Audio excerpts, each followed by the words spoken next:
بسم اللہ الرحمن الرحیم ومن یتق اللہ یجعل له مخرجا۔ اللہ سبحانہ وتعالیٰ سورہ طلاق کی آیت نمبر 2 میں فرماتے ہیں جو اللہ سے ڈرتا ہے اللہ اس کے لیے ایک راہ بنا دیتے ہیں۔ اور آج اللہ سبحانہ وتعالیٰ نے ہم سب کے لیے راہ بنا دی کہ ہم آج آن لائن بیٹھ کر قرآن پاک پڑھ رہے ہیں، سن رہے ہیں، سمجھ رہے ہیں اور اس کو اپنے عمل میں ڈھالیں گے انشاءاللہ۔ نحمده ونصلي على رسوله الكريم أما بعد فأعوذ بالله من الشيطان الرجيم بسم الله الرحمن الرحيم رب اشرح لي صدري ويسر لي أمري واحلل عقدة من لساني يفقهوا قولي رب زدني علما اللهم فقهنا في الدين اللهم فقهنا في الدين اللهم فقهنا في الدين آمين يا رب العالمين۔ الحمدللہ ہم نے اپنے پچھلے لیسن میں سورہ الاعراف کی آیت نمبر 173 مکمل کی تھی، جہاں ہم نے اپنے رب سے جو عہد تھا اس کی بات مکمل کی تھی۔ آج ہم دیکھتے ہیں کہ اللہ سبحانہ وتعالیٰ ہمیں اپنی عہد کی یاد دہانی کروانے کے بعد اب ہمیں کیا کہنا چاہ رہے ہیں۔ او تقولوا انما اشرک آباؤنا من قبل وكنا ذریۃ من بعدہم۔ پھر یہ نہ کہنے لگو کہ شرک کی ابتدا تو ہمارے باپ دادا نے کی تھی اور ہم بعد کو ان کے نسل سے پیدا ہوئے، پھر کیا آپ ہمیں اس قصور میں پکڑتے ہیں جو غلط کار لوگوں نے کیا تھا۔ یہاں مشرکین مکہ کی جو ایک اور ان کی ایک نیچر کے بارے میں بات کی جا رہی ہے کہ شرک تو ان کی ابتدا سے ہی تھا موجود ان کے اندر، مگر شرک کی ابتدا وہ کہتے تھے کہ یہ تو ہمارے باپ دادا نے کیا ہے، ہم نہیں کرتے شرک، ہمارے باپ دادا نے کیا ہے اور وہی جو ہے انہوں نے ہمیں سکھایا ہے کرنا، تو ہم تو ان کی بات کی نسل سے، تو ہمیں کیوں پکڑا جا رہا ہے، ہم سے کیوں پوچھا جا رہا ہے، جبکہ ہم نے تو اس کی ابتدا ہی نہیں کی تھی۔ دیکھو اس طرح ہم نشانیاں واضح طور پر پیش کرتے ہیں، اس لیے کرتے ہیں تاکہ یہ لوگ پلٹ آئیں۔ وَاتْلُ عَلَيْهِمْ نَبَأَ الَّذِي آتَيْنَاهُ آيَاتِنَا فَانسَلَخَ مِنْهَا فَأَتْبَعَهُ الشَّيْطَانُ فَكَانَ مِنَ الْغَاوِينَ۔ اور اے محمد صلی اللہ علیہ وسلم ان کے سامنے اس شخص کا حال بیان کرو جس کو ہم نے اپنی آیات کا علم عطا کیا مگر وہ ان کی پابندی سے نکل بھاگا، آخرکار شیطان اس کے پیچھے پڑ گیا یہاں تک کہ وہ بھٹکنے والوں میں شامل ہو کر رہ گیا۔ اگر ہم چاہتے تو اس سے ان آیاتوں کے ذریعے سے بلندی عطا فرماتے، مگر وہ تو زمین کی طرف ہی جھک کر رہ گیا اور اپنی خواہش نفس ہی کے پیچھے پڑا رہا، لہٰذا اس کی حالت کتے کی سی ہو گئی۔ تم اس پر حملہ کرو تب بھی اس کی زبان لٹکائی رہے گی اور اسے چھوڑ دو تب بھی وہ زبان لٹکائے ہی رکھے گا۔ یہی مثال ہے ان لوگوں کی جو ہماری آیات کو جھٹلاتے ہیں۔ اللہ سبحانہ وتعالیٰ یہاں پر ایک مثال سے بات کر رہے ہیں اور یہ قرآن پاک کی ایک ایسی قبیح مثال ہے جس سے اللہ سبحانہ وتعالیٰ بتا رہے ہیں کہ جو دنیا کی طرف لگ پڑتا ہے، دنیا کی لالچ میں آ جاتا ہے، وہ کس طرح اللہ سبحانہ وتعالیٰ اس کو دنیا ہی کی طرف اس کو پھیر دیتے ہیں۔ اور یہاں پر کتے کی مثال سے اللہ تعالیٰ بتا رہے ہیں دنیا کا لالچ کرنے والا شخص کس طرح دنیا میں ہی جو ہے وہ جھکا رہ جاتا ہے، اس کی ساری زندگی دنیا کے گرد ہی گھومتی رہتی ہے، چاہے وہ کھائے کمائے یا کچھ اور چیزیں جو ہے اس کی زندگی کا حصہ بن جائیں، وہ اس دنیا کی اس چمک دھمک سے باہر ہی نہیں نکل پاتا۔ اگر ہم چاہتے تو اسے ان آیتوں کے ذریعے سے بلندی عطا کرتے، مگر وہ تو زمین ہی کی طرف جھک کر رہ گیا، یعنی کہ دنیا کی ہی اتنی محبتوں میں کھو گیا کہ دنیا ہی اس کو جنت محسوس ہونے لگی اور وہ دنیا کو ہی سب کچھ سمجھنے لگا اور اپنی خواہش نفس کے پیچھے پڑا رہا، لہٰذا اس کی مثال کتے جیسی ہو گئی۔ تم اس پر حملہ کرو تب بھی زبان لٹکائے رہے اور اس کو چھوڑ دو تب بھی اس کی زبان لٹکتے رہے۔ یہی مثال ہے ان لوگوں کی جو ہماری آیات کو جھٹلاتے ہیں۔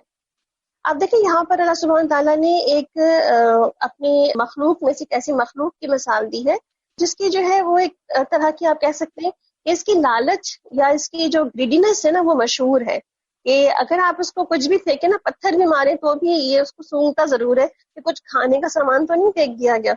تو اللہ تعالیٰ اس مثال سے کیا بتانا چاہ رہے ہیں کہ جب انسان شیطان کے نرغے میں آ جائے تو اس کے بعد پھر وہ ایسے لوگوں میں شامل ہو جاتا ہے، وہ ایسی دوڑ میں لگ جاتا ہے جو دنیا کے حصول کی طرف ہوتی ہے اور دنیا ہی حاصل کرنے کے لیے وہ اس کی گریڈ بڑھتی ہی چلی جاتی ہے، اس کی لالچ رکتی ہی کسی جگہ پر نہیں ہے۔ تو اللہ تعالیٰ کیا فرما رہے ہیں کہ یہ مثال کن لوگوں کی ہے؟ جو اللہ کی آیات کو جھٹلاتے ہیں، اللہ کی آیات کو اصل غور و فکر کے قابل نہیں سمجھتے کہ واقعی اس مثال میں کچھ سمجھنے کی چیز ہے، اس مثال میں کچھ غور و فکر کی بات ہے، کہیں ہمارا حال یا کہیں میرا حال اس شخص جیسا تو نہیں جس نے اللہ کے علم کو پیچھے چھوڑ دیا اور دنیا میں ایسا چپک گیا، دنیا میں ایسا لگ گیا کہ دنیا کا ہی جو ہے وہ ایک طرح کا کتا بن گیا. تم یہ حکایات ان کو سناتے رہو، انہیں قصے جو ہیں یہ والے کہ جتنے بھی اللہ تعالیٰ نے چھوٹے چھوٹے اگزامپلس دی ہیں نا قرآن پاک میں. کبھی ہم نے پیچھے دیکھا مچھر کی اگزامپل ہے، ابھی یہاں پر جو ہے وہ کتے کی اگزامپل ہے، اس کے علاوہ اور بھی کئی اگزامپلس قرآن پاک میں مخلوقات سے بھی متعلق ہیں اور اس کے علاوہ اور مثالیں بھی موجود ہیں. تو اللہ تعالیٰ فرما کہہ رہے ہیں کہ یہ تمام جو مثالیں دی جاتی ہیں یہ مثالیں اس لیے دی جاتی ہیں کہ شاید کہ وہ غور و فکر کریں، یعنی کہ اس پہ ریسرچ کریں، اس کو جانیں، اس کو دیکھیں کہ اللہ نے یہی مثال کیوں دی اور کسی مخلوق کو کیوں نہیں چنا اس کی جگہ. بہت ہی بری مثال ہے ان لوگوں کی جنہوں نے ہماری آیات کو جھٹلایا اور وہ اپنے آپ پر ہی ظلم کرتے رہے. جسے اللہ ہدایت بخشے بس وہی راہ راست پاتا ہے، اور جس کو اللہ اپنی ہی رہنمائی سے محروم کر دے وہی ناکام اور نامراد رہتا ہے. یہ حقیقت ہے کہ بہت سے جن اور انس ایسے ہیں جن کو ہم نے جہنم ہی کے لیے پیدا کیا ہے. تو اب آپ کہیں کہ اس میں ہمارا کیا قصور ہے؟ بھائی اللہ تعالیٰ نے تو خود ہی ہمیں جہنم کے لیے پیدا کیا تو ہم جہنم والے کر کام کر بھی رہے ہیں، تو اس میں ہمارا کیا قصور؟ جی نہیں، قصور ہمارا یہ ہے اس کے اندر کہ اللہ سبحانہ تعالیٰ کی ہدایت تو کھلے عام پڑی، ہم نے طلب ہی نہیں کی، ہم نے خواہش ہی نہیں کی، ہم نے اس کو اٹھانا ہی نہیں چاہا، ہم نے اس کو سیکھنا اور سمجھنا ہی نہیں چاہا. تو جب اللہ تعالیٰ نے دیکھا کہ یہاں طلب ہی نہیں ہے، آپ کو پتہ ہے نا ڈیمانڈ اور سپلائی کا رول، اگر آپ نے اکنامکس پڑھی ہو تو آپ کو پتا ہوگا کہ جتنی ڈیمانڈ ہوتی ہے سپلائی اسی تیزی سے آتی ہے. جب آپ کی ڈیمانڈ ہی نہیں تھی تو وائی اللہ تعالیٰ سپلائی کریں گے آپ کو اپنی ہدایت فری میں؟ You have to pay for it, کہ آپ کو اس سپلائی کے لیے، اس ڈیمانڈ کے لیے، اس ہدایت کے لیے آپ کو کچھ پے کرنا پڑے گا، کچھ دینا پڑے گا. تو اللہ سبحانہ تعالیٰ یہاں پہ کیا فرما رہے کہ اللہ جس کے ناکام و نامراد کر دیتا پھر کیا کرتا ہے؟ اس کو جہنم ہی میں بھر دیتا ہے. ان کے پاس دل ہے، یعنی کہ ایک اور بڑی وجہ جہنم میں جانے کی ان کی کیا تھی کہ ان کے پاس دل ہے مگر وہ ان سے سوچتے نہیں. جیسے آج کہتے ہیں نا کہ دل ہمارا سب سے انٹیلیجنٹ پارٹ ہے ہماری باڈی کے اندر، تو ہارٹ کی انٹیلیجنس یہاں پہ شو کی جا رہی ہے. آپ سوچ رہے ہوں گے کہ دل کہاں سوچتے ہیں، ہمارا دماغ سوچتا ہے. جی نہیں، آج کل کی لیٹسٹ ریسرچ کے مطابق ہمارا دل انٹیلیجنٹ ہے سب سے زیادہ، اور وہ سوچتا ہے اور اس کے اندر حق کو سمجھنے کی اور چیزوں کو کرائیٹیریا ڈیفائن کرنے کی سب سے زیادہ قوت موجود ہے. ان کے پاس آنکھیں ہیں مگر وہ ان سے دیکھتے نہیں، ان کے پاس کان ہیں مگر وہ ان سے سنتے نہیں، وہ جانوروں کی طرح ہیں بلکہ ان سے بھی زیادہ گئے گزرے. یہ وہ لوگ ہیں جو غفلت میں کھو گئے. وَلِلَّهِ الْأَسْمَاءُ الْحُسْنَى فَادْعُوهُ بِهَا، اور اللہ کے اچھے اچھے نام ہیں، اس کو اچھے ہی ناموں سے پکارو. ان لوگوں کو چھوڑ دو جو اس کے نام رکھنے میں سیدھے راہ سے پھر جاتے ہیں، اور جو کچھ وہ کرتے ہیں وہ اس کا بدلہ پا کر رہیں گے. اللہ کے اچھے اچھے نام آپ کی اسکرین پر بھی آ گئے ہیں الحمدللہ، اور یہی کارڈ جو ہے وہ الحمدللہ باقاعدہ پرنٹ پہ موجود ہے. کچھ اگر قریب سے دیکھ رہے ہوں آپ لوگ تو اس میں آپ کو کچھ ناموں کی ترتیب فرق نظر آئے گی. کچھ نام آپ کو ایسے نظر آئیں گے جو آپ نے نہیں سنے ہوئے یا اگر آپ نے نہیں پڑھے ہوئے. تو اللہ سبحانہ تعالیٰ نے ہمیں توفیق دی کہ ہم نے اسماء الحسنی کے اس کارڈ کو ہماری ٹیم نے باقاعدہ ان ناموں کے ساتھ ہی جو ہے دوبارہ سے مرتب کیا ہے جن ناموں کے بارے میں احادیث میں وہ نام آتے ہیں، جن کا ذکر احادیث کے اندر موجود ہے. تو الحمدللہ اس نام کو جو ہے وہ آپ پڑھیے، اور پڑھنے کے بعد جو ہے اللہ تعالیٰ کیا فرما رہے ہیں کہ اللہ کے اچھے اچھے نام ہیں، اللہ کے بہت سارے اچھے ناموں کو پکارنا، سمجھنا اور اس کو پڑھنا یہ ہم سب کی ذمہ داری ہے. کیوں؟ اس لیے کہ اللہ سبحانہ تعالیٰ کے ناموں کے بارے میں آپ کیا فرماتے ہیں کہ اللہ کے 99 نام ہیں، ایک کم 100، یعنی کہ جو ہمیں احادیث و قرآن پاک سے پتہ چلتے ہیں وہ اتنے ہیں. باقی اس کے علاوہ اور کتنے نام ہیں اللہ تعالیٰ کے، وہ بہت، اس کی تعداد اور بھی کہیں زیادہ ہے. آپ نے فرمایا کہ جو بھی ان کو محفوظ کرے گا، یعنی کہ جو اس کو یاد کر لے گا اور ان کو پڑھے گا اور پڑھنے کے بعد ان کے ناموں کے بعد دعا مانگے گا تو اس کے بعد اس کی دعا قبول ہوگی. کہ رسول صلی اللہ علیہ وسلم نے کیا فرمایا؟ من احصاہ دخلہ الجنہ، یعنی کہ جو اس کا احصا کر لے گا، اس کو یاد کر لے گا، اس کو شمار کر لے گا، یعنی اس کو پڑھ لے گا اور اس کے بعد جو بھی دعا مانگے گا اس کو قبول کی جائے گی.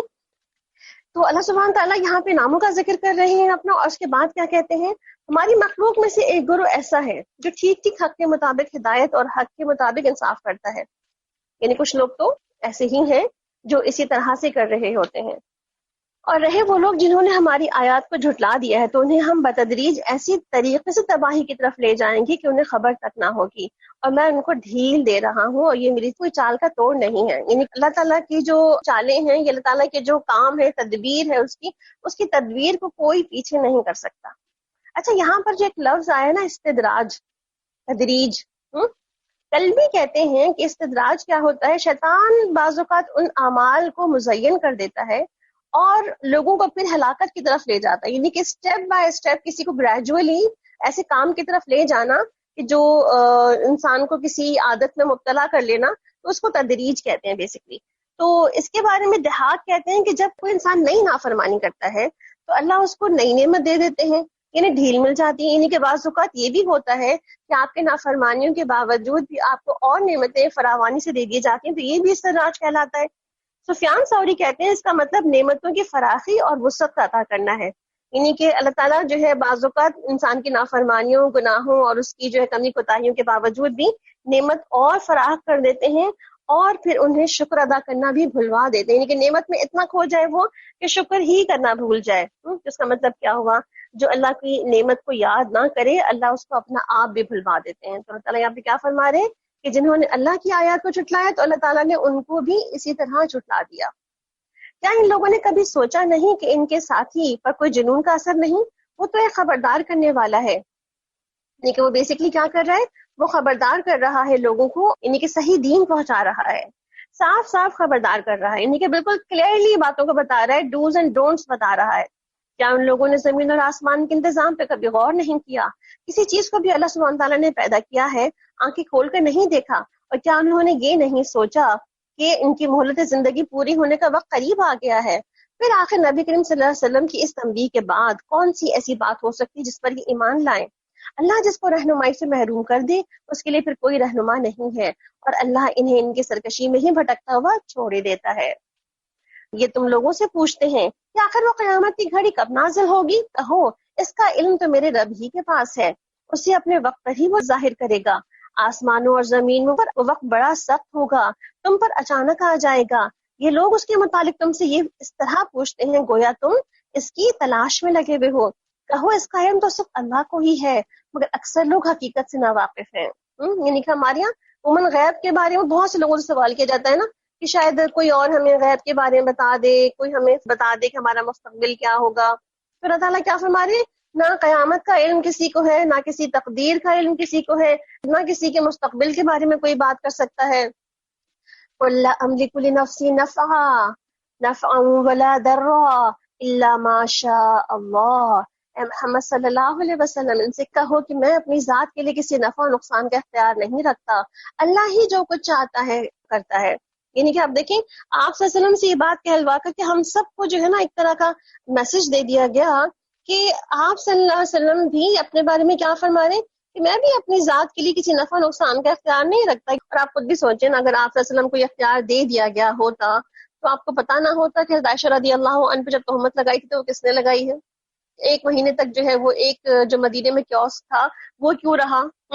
اسی طرح سے آپ کو یہ نہیں پتا ہوتا کہ آپ کی بیٹی جو بیمار ہو گئی ہیں تو ان کی وفات جو ہے وہ ہو جائے گی، اور آپ جب واپس آئیں گے بدر سے تو وہ ان کی وفات ہو چکی ہوگی، ہے نا۔ تو بہت سی چیزوں کے بارے میں، اور ایون ناٹ کہ آپ صلی اللہ علیہ وسلم پہ کتنے سارے قاتلانہ اٹیک ہوئے یہودیوں کی طرف سے، منافقوں کی طرف سے، اور آپ کو پتا ہوتا تو آپ وہ قاتلانہ اٹیک ہونے ہی نہ دیتے۔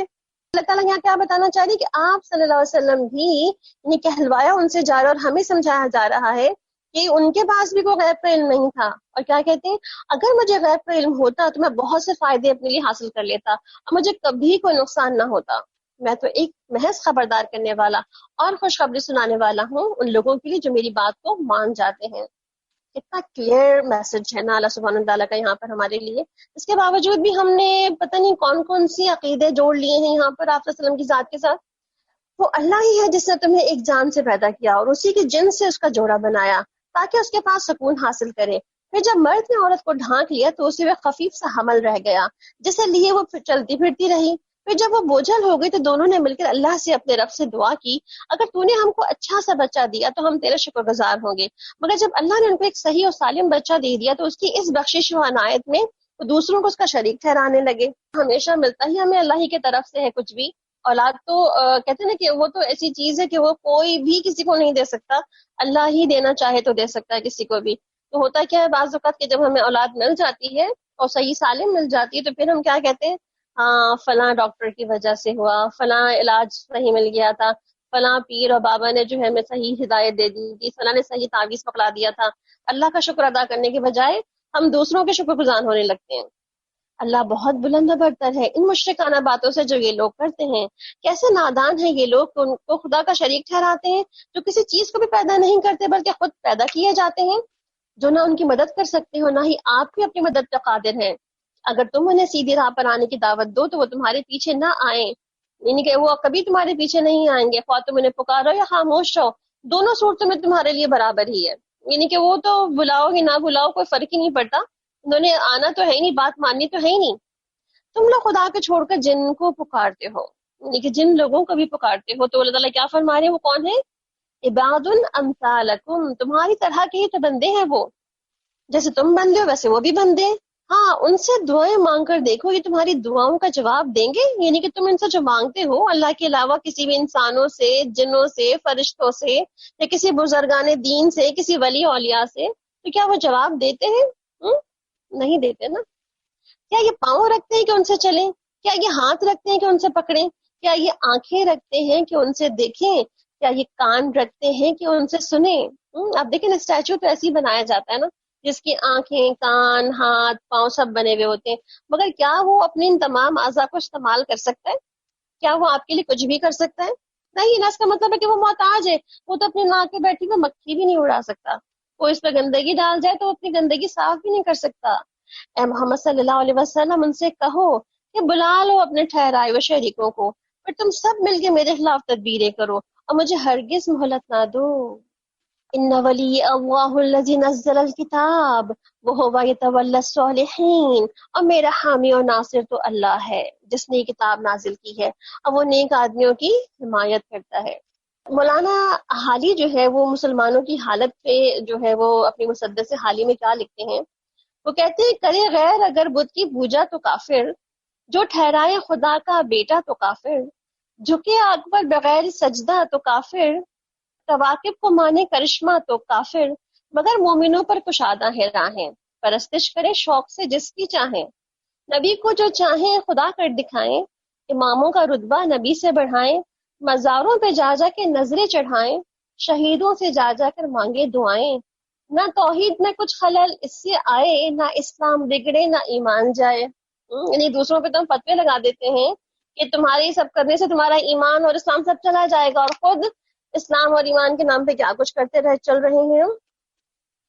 والذین تدعون من دونه لا يستطيعون نصركم ولا انفسهم ينصرون، بخلاف اس کے کہ تم جنہیں اللہ کو چھوڑ کر پکارتے ہو وہ نہ تمہاری مدد کر سکتے ہو، نہ خود ہی اپنی مدد کرنے کے قابل ہیں، بلکہ اگر تم انہیں سیدھی راہ پہ آنے کے لیے کہو تو وہ تمہاری بات سن بھی نہیں سکتے۔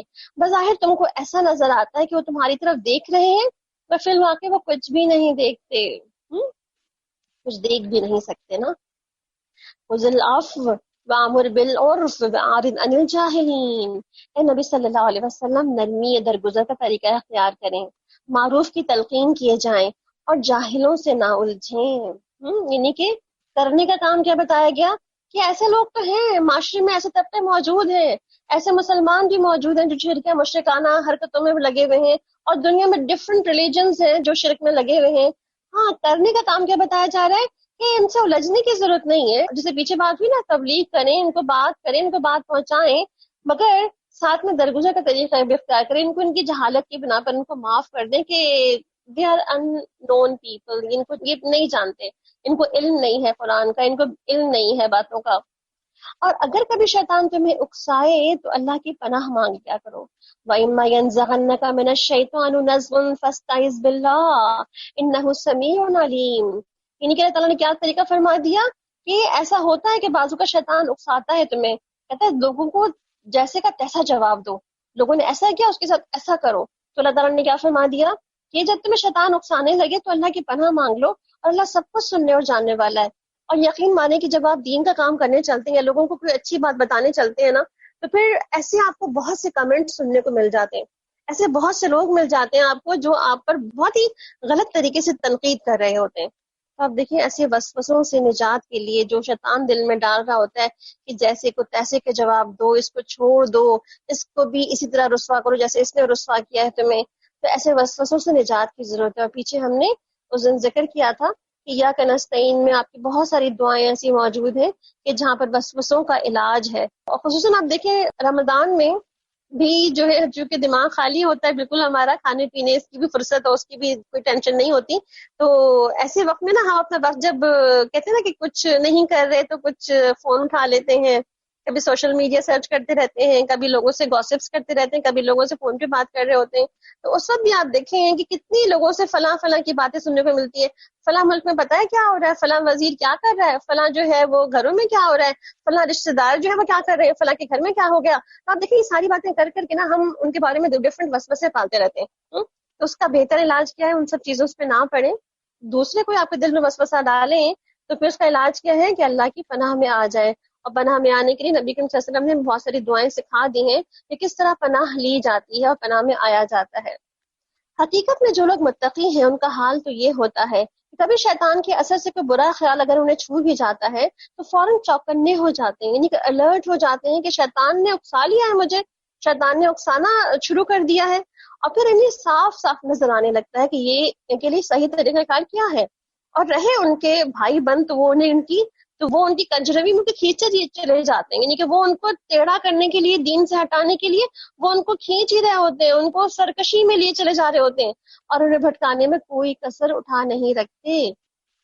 اور اے نبی صلی اللہ علیہ وسلم، جب تم ان کے سامنے کوئی نشانی یعنی کہ معجزہ پیش نہیں کرتے تو یہ کیا کہتے ہیں؟ یہ کہتے ہیں کہ تم نے اپنی کوئی نشانی کیوں نہیں انتخاب کر لی، لولا اشتبیتھا، کیوں نہیں کوئی نشانی تم نے مانگی اللہ سے کہ تو کوئی نشانی مانگے. جیسے کہ پیچھے انبیاء ہیں، موسیٰ علیہ السلام کے پاس نشانی تھی، پیچھے انبیاء میں حضرت عیسیٰ علیہ السلام کا ذکر آیا، ان کے پاس نشانیاں تھیں، تو وائی ناٹ تم بھی کوئی نشانی لے لیتے.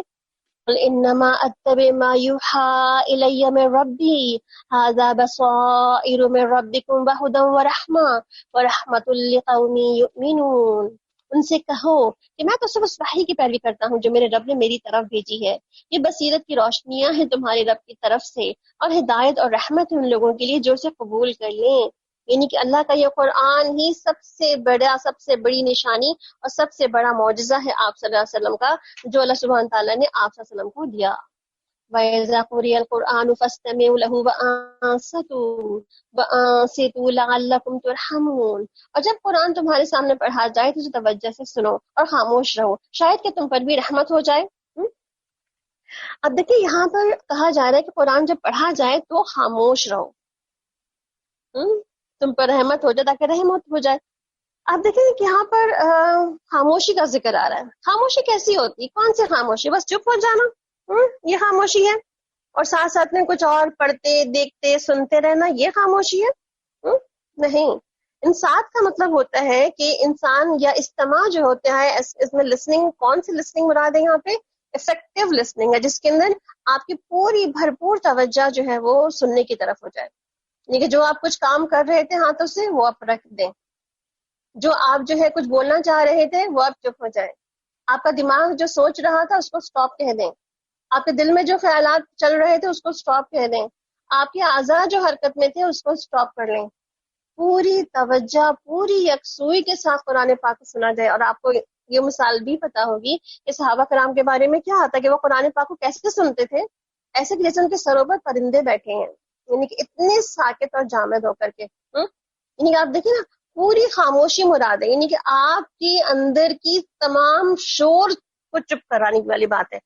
جب اپنے اندر کا سارا شور ہم چپ کرا لیتے ہیں نا، بالکل خاموش کرا لیتے ہیں اپنے آپ کو، اس کے بعد آپ دیکھیں قرآن پاک جب سن رہے ہوتے ہیں وہ سن کر ہمارے دلوں پہ جذب کرتا ہے، ہمارے دماغوں میں اثر کرتا ہے، ہمارے اعضاء پر اثر کرتا ہے، اور ہماری اوپر وہ سکینت اور وہ نئی نئی الہام ہوتے ہیں جو کسی اور وقت میں نہیں ہوتے. اس کا مطلب ہے کہ رمضان میں ہم نے کوئی ایک ایسا وقت بھی رکھنا ہے اپنے لیے جس وقت ہم قرآن کو ایسی طریقے سے سن سکیں، چاہے قرآن کا ایک صفحہ ہی سنیں مگر اپنے آپ کو ایسے ہی سائلنس میں قرآن سنیں انشاءاللہ. تو پھر آپ دیکھیں گے اس وقت قرآن سننے میں وہ اثرات ہی مختلف ہوں گے.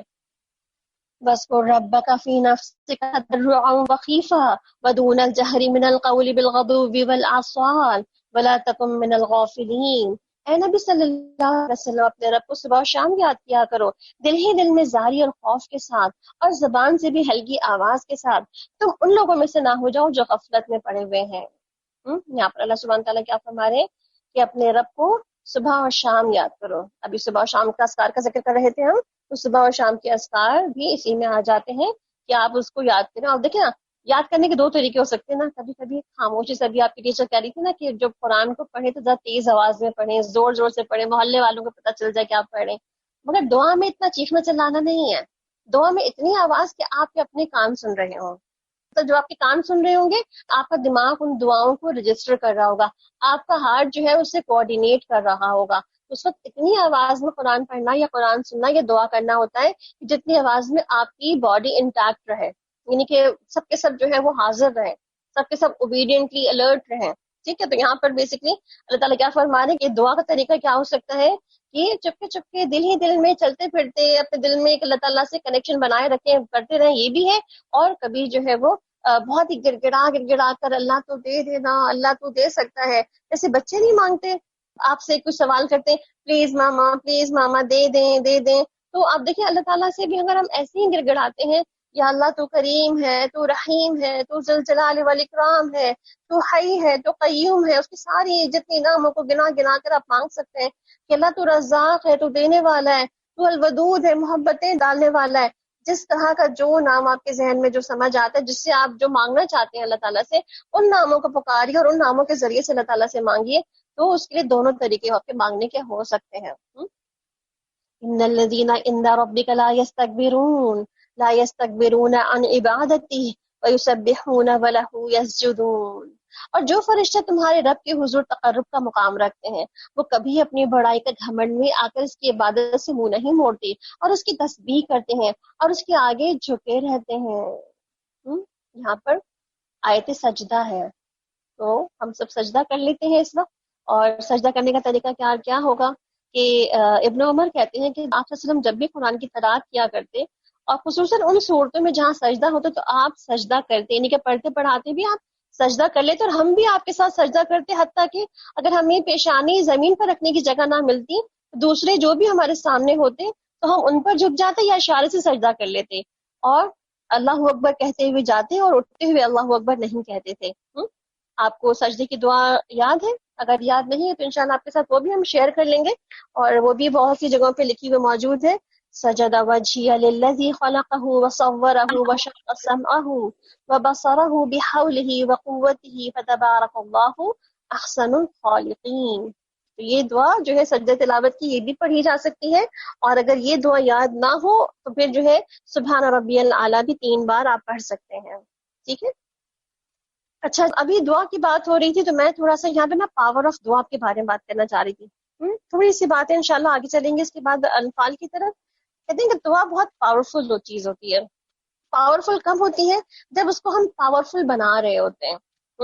یعنی کہ ہم دعا کب کرتے ہیں، یہ جو کب ہے نا ہمارا، یہ کب کرتے ہیں، یہ کب کا بہت امپورٹنٹ کوشچن ہے یہ، کہ جب ہم کر رہے ہوتے ہیں تو واقعی ہم مینٹلی پریزنٹ ہیں اس وقت وہاں پر، اور کیسے کر رہے ہوتے ہیں، ہمیں مانگنے کے طریقہ کار جو ہے، آداب اس کے پتہ ہے ہمیں دعا کے، پھر کیوں کر رہے ہوتے ہیں وہ دعا، یعنی کہ واقعی وہ دعا کرنے والی ہے، مانگنے والی ہے، مانگنے والی چیز ہے، اس کو مانگا جائے، پھر کیا الفاظ استعمال کر رہے ہوتے ہیں اس دعا کے اندر۔ تو بیسکلی جو دعا ہے ہماری وہ بہت پاورفل، ایک طرح سے آپ کا کہہ سکتے ہیں نا کہ it's a weapon of believer, کہ مومنوں کا تو ہتھیار ہے یہ۔ اگر یہ مومنوں کا ہتھیار ہے تو مومنوں کو اس ہتھیار کو پاورفلی اور انٹیلیجنٹلی اس کو یوز کرنا آنا چاہیے۔ تو جیسے ایک ورکشاپ اٹینڈ کی ہم نے، اور اس میں پاور آف دعا پہ بہت ہی تفصیلاً بات کی۔ انہوں نے کہا اپنی کوئی بھی 5 دعائیں سلیکٹ کر لیں، چاہے آپ اپنی 3 دعائیں سلیکٹ کر لیں، فی الحال اس رمضان میں ٹارگٹ کر لیں، کوئی بھی 3 دعائیں ایسی جو آپ چاہتے ہو کہ جو قریب میں آپ کو چاہیے ہو کچھ ایسا، یعنی کہ بہت ہی قریبی دعا، یہ نہیں کہ آپ آئندہ 50 سال کے بعد کی دعا کر رہے ہو یا آئندہ 10 سال کے بعد کی دعا کر رہے ہو، ابھی آپ فوری طور پہ جو آپ کو رمضان میں، عید میں یا بقرعید میں یا اس سال میں آپ کو جو کچھ ایسا کچھ چاہیے، آپ اس کی دعا یاد ہوتی، وہ چیزیں آپ سوچ لیں، 3 دعائیں سلیکٹ کر لیں، اور ساتھ میں 3 اوقات سلیکٹ کریں۔ اور 3 اوقات میں دعا کے اعداد کے اندر کیا آتا ہے کہ جس وقت دعا قبول ہوتی ہے نا اس وقت دعا کریں. جیسے کہ سجدے میں دعا قبول ہوتی ہے، افطار کے بعد دعا قبول ہوتی ہے، سحری کے ٹائم پہ دعا قبول ہوتی ہے، اذان کے بعد دعا قبول ہوتی ہے، اور بہت سی ایسی اور بھی آپ کی دعاؤں کی قبولیت کی چیزیں آپ کو پتہ ہوں گی. ٹھیک ہے، والدین کی دعا، بچوں کے لیے سفر کی دعا، بیمار کی دعا. تو اب آپ نے اس میں سے صرف 3 چیزیں سلیکٹ کرنی کہ آپ کس ٹائم پہ دعا کریں گے. سجدے میں کریں گے، آپ جمعے کے دن کریں گے، یا آپ جو ہے وہ اس کو افطار و سحر کے وقت کریں گے، کس دن کریں گے. Just select 3 Times. اب ان 3 اوقات میں آپ نے وہ دعا لازمی مانگنی ہے. کب تک؟ جب تک کہ وہ دعا قبول نہیں ہو جاتی. بہت ہی آزمودہ نسخہ ہے. جس دن سے مجھے یہ بات پتہ چلی تھی اور جس دن سے میں نے یہ ورکشاپ اٹینڈ کی تھی، اس دن کے بعد سے اب تک میں نے اپنا ٹارگٹ بنا لیا. جو مجھے چاہیے ہوتا ہے، جو مجھے مانگنا ہوتا ہے، میں اللہ سبحانہ تعالیٰ سے بس وہ دعا لے کر کے اس کو کم از کم بھی اسی طرح کوئی 3 ٹارگٹ کرنے کے بعد اس کو اس وقت مانگنا شروع کر دیتی ہوں. اور تھوڑا صبر سے کام لینا ہے. یہ دعا جو ایسا نہیں کہ آپ نے آج مانگی، کل مانگی، پرسوں پوری ہو جائے. ہو سکتا ہے ہو بھی جائے، کچھ چیزیں بہت جلدی مل جاتی ہیں، اور بعض اوقات کچھ چیزیں جیسا ٹائم لیتی ہیں. تو اس لیے کم از کم بھی کہتے ہیں کہ 3 منتھ تو ایک دعا کو آپ کنٹینیوس مانگیں. ٹھیک ہے، تو کیا ہے آپ کی 3 دعا 3 اوقات میں 3 منتھ تک کنٹینیوس مانگنا ہے. اور آپ پھر اس کا رزلٹ دیکھیں گے انشاءاللہ کہ جو آپ نے مانگی تھی دعا وہ قبول ہو جائے گی، اور جو مانگا تھا وہ آپ کو مل جائے گا. اور جب وہ مل جائے تو ضرور ہمیں بتائیے، شیئر کیجیے. تو پاور آف دعا کی ہم بات کر رہے تھے، تو آپ کی ایک اور جو ہے وہ دعا کیجیے ایک بک ہے جس میں نا بہت ساری دعائیں اکٹھی کر دی گئی ہیں. اور یہ دعا کیجیے بک اتنی زبردست ہے کہ یہ آپ کی اپلیکیشن میں بھی موجود ہے، اور اتنی خوبصورت اپلیکیشن یہ بنائی گئی ہے کہ اس میں آپ لوگوں کو نا کوئی سی بھی دعا بتانی ہو، فلاں فلاں وقت کی فلاں چیز کی دعا ہے تو یہ اس میں موجود ہے. تو آپ اس کو ایسے فالو بھی کر سکتے ہیں. ٹھیک ہے جی، الحمدللہ. تو یہ ہو گیا ہماری آج کی سورہ الاعراف. اور آپ دیکھ رہے ہیں کہ اعراف کا ایک موضوع جو یہاں پر مکمل ہوا. اب یہاں سے انفال، اور انفال کا ایک ڈفرنٹ موضوع جو ہے وہ شروع ہو رہا ہے.